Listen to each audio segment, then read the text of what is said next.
Hello, how you guys doing? Hey, Mildred, nice to talk to you. Hey, Leela, it's good to hear from you, buddy. I wanted to just make a short video because I didn't want to type a bunch of stuff, but I also wanted to keep it as short as possible. So, make a long story very short. The reason dealing with Trump and the felonies, the first thing we have to do is recognize who's bringing the charges. The first charges that they had against Trump, the Department of Justice brought him in regards to having classified files at his Mar-a-Lago house. Well, the problem was the classified files that they have weren't classified because they were declassified by him when he left the office, which is what you can do through presidential something. I forgot what it's called. But when the office of president changes hands, the existing president classifies or declassifies certain files, and those files they can take when they leave, the ones that they declassify. Well, they do that anytime any president changes hands when they're changing office. Well, when Trump was leaving, he had declassified files, took them home, as you can with any other president, and went on about his business. Well, it wasn't until Hunter Biden stuff came out when they found that laptop with his son smoking crack and doing all that kind of stuff, and even messing around with Obama's daughter.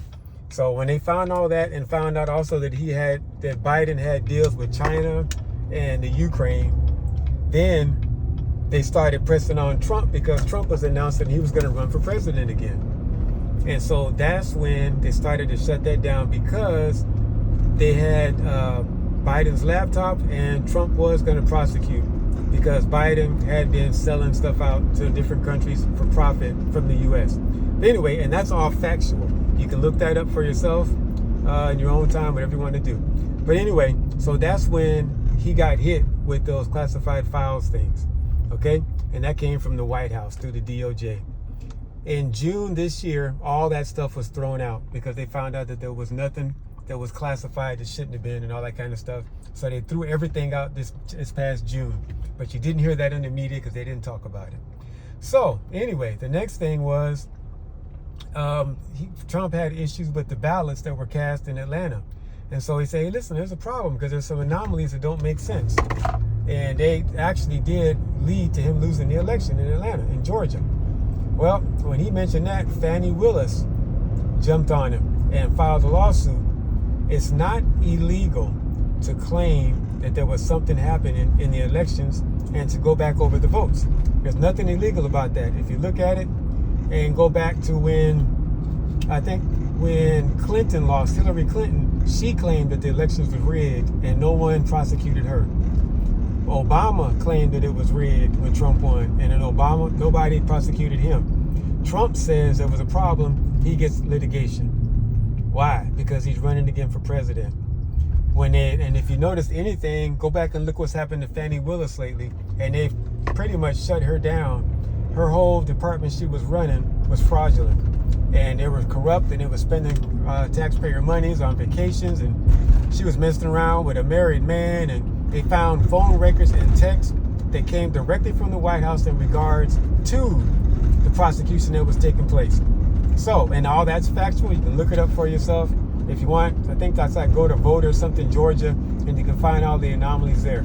So, Fani Willis brought it, but hers was fraudulent. And they still haven't prosecuted that, right?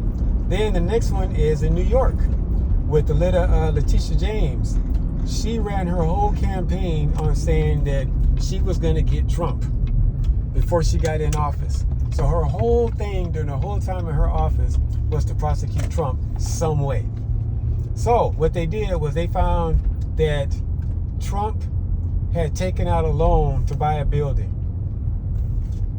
He took out the loan. The bank approved all the information. It went through escrow. It went through all the underwriters. It did all that stuff, and the bank approved it. So that means, if you ever bought a house, it doesn't matter how much you claim you have, the bank is going to go through with their escrow and their underwriters, and they're going to let you know if you can afford the house or not, right? Well, the bank did that. They gave Trump the loan. He paid the loan back with interest and moved on about his life. And this is all years ago. Letitia James went up and said he falsified how much he made. If you falsify anything, the underwriters will find it. right? And they will let you know that was fake, so we can't give you a loan. They never found any of that stuff, right? But they had a judge who was also with Letitia James, who hates Trump. And so they made this exorbitant amount, what was it, $400 something million to a bond, right? But that would be the amount that he would have had to run his campaign. That's all factual. When it went before the judge thought that bond was ludicrous. He cut it in half. But that same judge is also the same judge who's in trouble now because they find out he has had misdealings with finances and inappropriate stuff with women. And Letitia James, one of her main people that she worked with, had inappropriate spending of money and finances. Letitia James is under investigation now. And so is that judge. But they passed it because they want to make sure that Trump couldn't run. That was the only reason. How can you prosecute somebody for a loan that the bank approved and has already been paid back with interest? Think about that. Just think about that. The loan is paid back with interest years ago. And you bring that up because you're trying to break him financially so that he can't run his campaign. But she's under investigation. And the same thing with that lady who claimed that he had paid her. Trump never claimed to have paid her. And he was never allowed to be cross-examined by the prosecution. Watch the case. You can look it up on YouTube. They were not allowed to ask her certain questions. And they just paid her out. Right? But that was supposed to break him too, but it did not. So when you come to all these felonies, quote unquote, look who's starting them. And they're all from the Democratic Party. And all of them are under investigation for corrupt dealings. You see? And all of them were meant to hit him in the wallet. And everything was from years before he was even president. The first time. So they dug it all up, trying to get something to take his finances. That's why, when you think about that, and then you think about what they did with Biden, how he, everybody was watching him for years fall up and down stairs. You know, I don't know how you fall up the stairs going to an airplane, but he did several times. Falls off bicycles, can't read a teleprompter, asked about dead people when he's doing speeches, forgets his topic, has to be helped off the stage. But when the Republicans were saying that, they called him right-wing extremists. Now, Biden does the debate, gets beat up pretty good in it.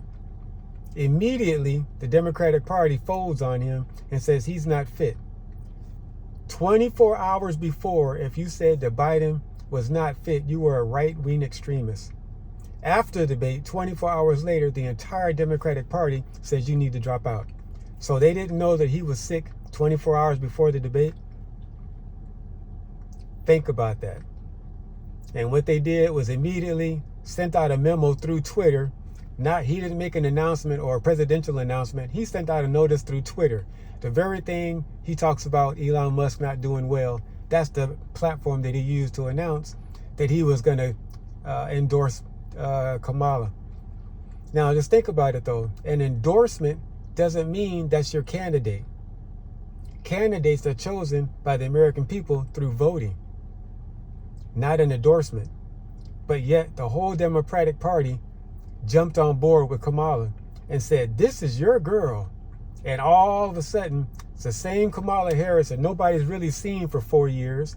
The same one who put black people and Hispanics in jail for weed and had high prosecution in California, right? The same one that no one voted for when she was running for president. And she was the lowest one in the Democratic Party, and she dropped out because she wasn't doing anything when she tried to run. The same one who called Biden a racist when they were debating for the Democratic nominee. The same Kamala Harris now is shining gold and perfect in the Democratic Party eyes. Think about that. They chose your candidate for you. They've been prosecuting Trump, hitting him in the pocket, knowing he wasn't going to jail before the election, but trying to break him financially, and they couldn't do it. The man gets shot in the ear, and they say he rigged that. So you plan to have people that support you killed just so you can win an election. How stupid is that? 1 person gets killed, 2 injured. And that's part of your plan to get elected? That doesn't make any sense, right? But that's what the Democratic Party's been saying. He was already winning in every poll you can imagine against Biden. Republicans have been taking over states like Chicago, New York, because of the migration situation that they didn't handle well. And we're winning, we're turning things over here in California. Governor Newsom's doing all the backtracking he can to try to turn things around and make himself look good so he won't lose to Steve Garvey, because he's losing momentum with the Americans in California. So Republicans are turning things around in the country. So why does he need to even put himself in a position where somebody can shoot him from 100 yards away and nick his ear? If there's such a perfect shot, how come they shot 3 other people? So obviously it was not a plan. That was an assassination attempt. You see? So this is the same people that are also doing the felony charges. So anyway, I'm shutting it down. It's getting too long. Just wanted to let you know that's why he can still run if he's a felon, because all these charges are going to be overturned because they're not built on anything, and they were just meant to break him financially. But please check everything I say, but don't check it with the media. Look at court documents. The media is going to tell you all sorts of stuff depending on who you listen to. If you listen to CNN, MSNBC, on them, they're going to give you all hate Trump. If you listen to Fox, it's going to be all support Trump. But if you look at court documents, that's the truth, so you can make a decision for yourself. So I encourage you just to do that. And, check everything I've said through court documents, not through the media. Yeah, okay? But anyway, hope that answers your question. You guys take care. Love you both, man.